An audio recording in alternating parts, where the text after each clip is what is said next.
Okay, so what is happening in the Toronto real estate market? So listen, the truth is, when we started this year, the market was a little bit crazy, if I could, for lack of a better word.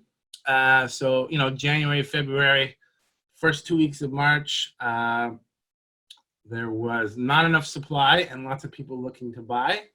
And I was personally involved in lots of bidding wars. I actually had a listing that had 100 showings in 2 days. So that was crazy. And we actually sold that property in 2 days and closed 7 days later, which are both records for me. I didn't think we could close that fast, or B, I've never sold a property in 2 days. No, actually sold in 1 day once, but sorry. But anyway, so the market was hot. It was undersupplied. And, we look back at the March data now. So March sales were up on average 12.3%, and average price was up 14.5%. But what you have to know is March was a very different month, first 2 weeks, last 2 weeks, right? So there was a clear break, let's say Sunday, March 15th. And actually, the sales were down 15.9% on the back half of March. And showings in the last week of March compared to the last week of February, were down 77%. And actually, offers were down about 75%. And I like this little graph here. So this actually shows the number of new listings, just to demonstrate, how March was kind of taking off. So new listings, first week of March, were significantly above 2019. March 8th, that week above. March 15th above. And then you can see the last few weeks of March and the first week of April started to really die off. So, obviously the market has slowed down. But, what I will say is there are still listings.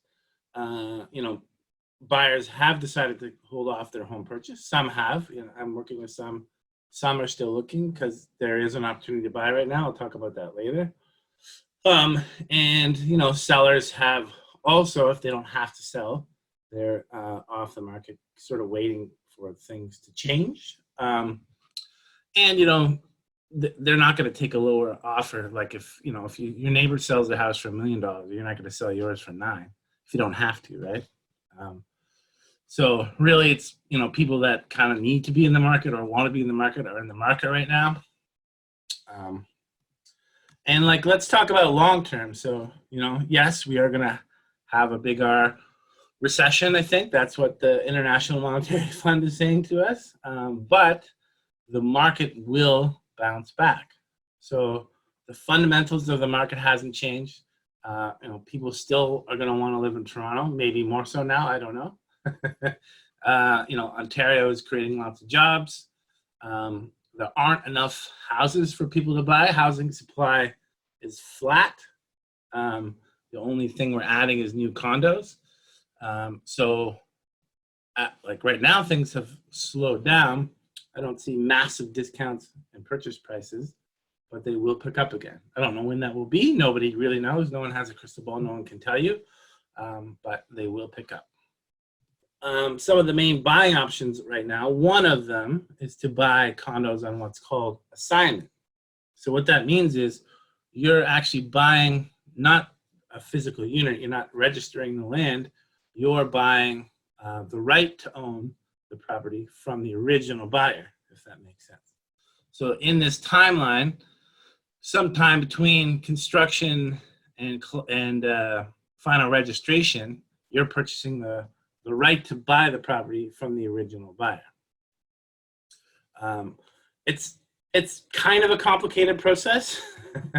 In my last webinar, we had a ton of questions about it. So if you really want to know how assignments work, maybe just ask a question in the thing, and I can try and quickly answer it.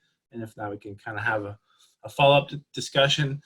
The complication, just so you know, is normally once you do the deal. So say you buy that from the original buyer, and it's before closing, normally you have to pay them the deposit, the 20% that they put down, plus any profit that they've made. So, you know, they're not going to sell it at the price they're going to pay the builder. The builder still gets exactly the price of the property. You're going to pay the difference to the seller. Now, you can negotiate when you pay that, but oftentimes you do it on, you know, when the deal gets done, and that could be before the building's finished. So you have to have that cash available somehow. So I don't want to get too into that, but just know it's a little bit complex. But right now, and Rachel will talk a little bit about this, what's happening is there are buyers who are on temporary layoff or who just aren't feeling secure about the market, and they're seeing their closing come up, you know, 6 months, 8 months, a year from now, and they're getting a little bit nervous. So they're thinking about, how could I maybe not just take the profit from this and then, you know, walk away, and then I'll figure out my options later. So there's actually a good opportunity to buy assignments right now. And then the other interesting options are off-market properties. So properties that aren't listed on MLS, or properties that aren't even for sale.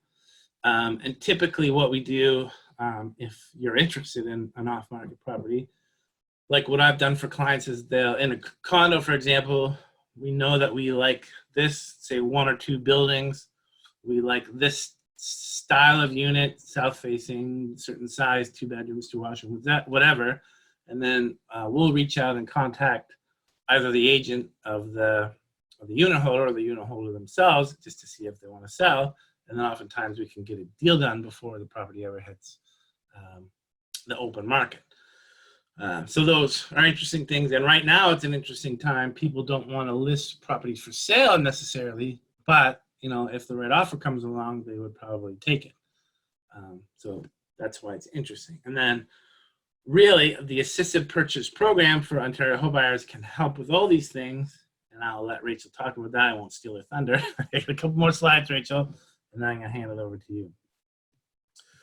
So, you know, all that to say, you're probably thinking in your mind, should you really buy real estate right now? And what I will say is, you know, let's just speak the truth. No one really knows where the market's going. Experts, novices, nobody can actually tell you what's going to happen. There's lots of theories. You know, I personally think the market will be very strong at some point again. I don't know when that is. So I think, you know, I think there may be a buying opportunity now or soon. So get all your ducks in a row. You know, if you're going to work with, you know, Rachel and her team, let's start that process now, right? And really, a lot of people are going to try and time the market right now. I have a lot of people that are saying, you know what, I'm just going to wait, see what happens. And really what you're saying is, I'm going to wait until I see the bottom of this market. The problem is, you can only see the bottom in hindsight, right? And I like Peter Lynch's quote. It's basically saying, a lot of people have lost a lot of money trying to time the bottom or the top of markets, right? So what I say is, listen, if you can get in to a property, if you can afford the payments, and now you can kind of, you know, lock in your mortgage, maybe at a better rate, not quite yet, but soon enough, then, and all the numbers make sense, then just buy now, and, you know, you can wait out the storm, so to speak. You know, and I also like to tell people, a lot of my clients have said, oh, you know, I'm just going to wait 6 months or wait for a year, you know, save a little bit more down payment. And I'm like, what are you waiting for? So as an example, in the last year, if you've been waiting to buy the average condo in the GTA, you've lost about $100,000. They've gone up. So it's February to February, they've gone up $88,000, and you would have paid down $10,000 in your mortgage. So you've missed out on about $100,000. So nobody can say, well, not many people can save $100,000 in a year.